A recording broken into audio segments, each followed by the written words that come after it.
इंसान की कीमत। एक बार लोहे की दुकान में अपने पिता के साथ काम कर रहे एक बालक ने अचानक ही अपने पिता से पूछा, पिताजी, इस दुनिया में मनुष्य की क्या कीमत होती है? पिताजी एक छोटे से बच्चे से ऐसा गंभीर सवाल सुनकर हैरान रह गए।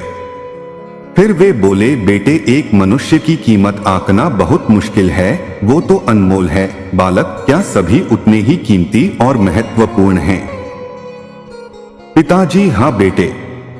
बालक के कुछ पल्ले पड़ा नहीं। उसने फिर सवाल किया, तो फिर इस दुनिया में कोई गरीब तो कोई अमीर क्यों है? किसी की कम इज्जत तो किसी की ज्यादा क्यों होती है? सवाल सुनकर पिताजी कुछ देर तक शांत रहे और फिर बालक से स्टोर रूम में पड़ा एक लोहे का रॉड लाने को कहा। रॉड लाते ही पिताजी ने पूछा, इसकी क्या कीमत होगी? बालक, लगभग 300 रुपए। पिताजी, अगर मैं इसके बहुत से छोटे छोटे कील बना दूं तो इसकी कीमत क्या हो जाएगी? बालक कुछ देर सोचकर बोला, तब तो ये और महंगा बिकेगा, लगभग 1000 रुपए का। पिताजी, अगर मैं इस लोहे से घड़ी के बहुत सारे स्प्रिंग बना दूं तो? बालक कुछ देर सोचता रहा और फिर एकदम से उत्साहित होकर बोला, तब तो इसकी कीमत बहुत ज्यादा हो जाएगी। पिताजी उसे समझाते हुए बोले, ठीक इसी तरह मनुष्य की कीमत इसमें नहीं है कि अभी वो क्या है, बल्कि इसमें है कि वो अपने आप को क्या बना सकता है। बालक अपने पिता की बात समझ चुका था।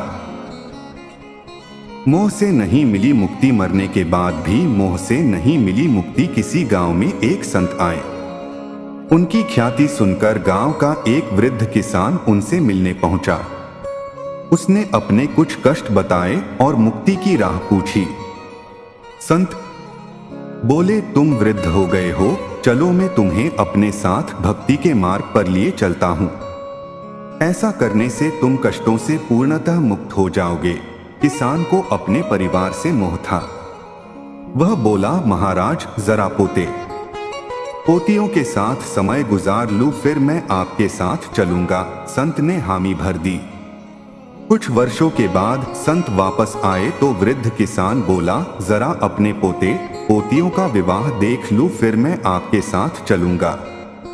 संत ने हामी भर दी।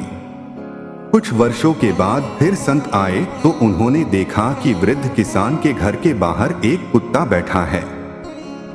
संत ने योग बल से जान लिया कि वृद्ध किसान की मृत्यु हो गई है और अब उसने इस कुत्ते के रूप में नया जन्म लिया है।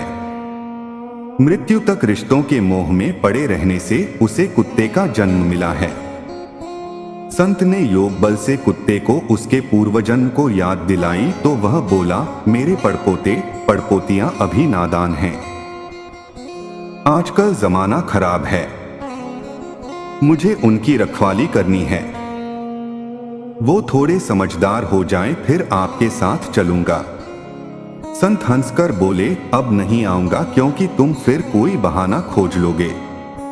सार यह है कि संसारी जीव कभी अपने परिवार के मोह से मुक्त नहीं हो पाता।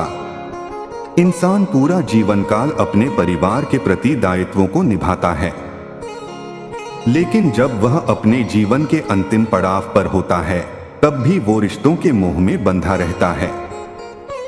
इंसान को चाहिए कि कम से कम वृद्धावस्था में तो रिश्तों का मोह त्यागे और ईश्वर का नाम स्मरण कर मोक्ष का रास्ता पकड़े।